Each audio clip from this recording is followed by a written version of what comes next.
Hi, I'm Janine from Purple Room Yoga, and today I'm going to go over plow pose. Plow pose is a challenging pose, but is a wonderful stretch for the neck and upper back, as well as the hamstrings and the shoulders. But before you do plow pose, you want to make sure that you don't have any neck or shoulder injuries that you're working with, because it's a deep forward neck bend that, if you're working with injuries, you might want to sit this one out. So I come from originally an Iyengar tradition where we're using blankets. And so take a blanket or a couple of blankets and fold it in half so that the folded side is on one side and the fringy side or the open side's on the other side.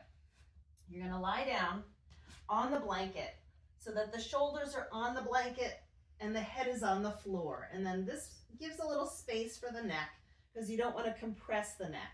You want to give it a little bit of space.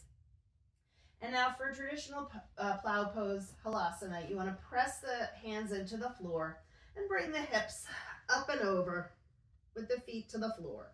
And then interlace the fingers, walking the shoulders toward each other underneath the body, thinking of the sit bones lifting toward the ceiling, and then reach out through the heels. Quads are engaged, collarbones wide, shoulders are soft. And so this is plow pose. You'll feel a nice opening through the neck and upper back. You want to think about lengthening the spine so the hips are reaching to the ceiling, and it creates a nice opening in the backs of the legs. Now, if you do not have that kind of range of motion, there's all sorts of ways to modify. One way to modify that I love is using a chair.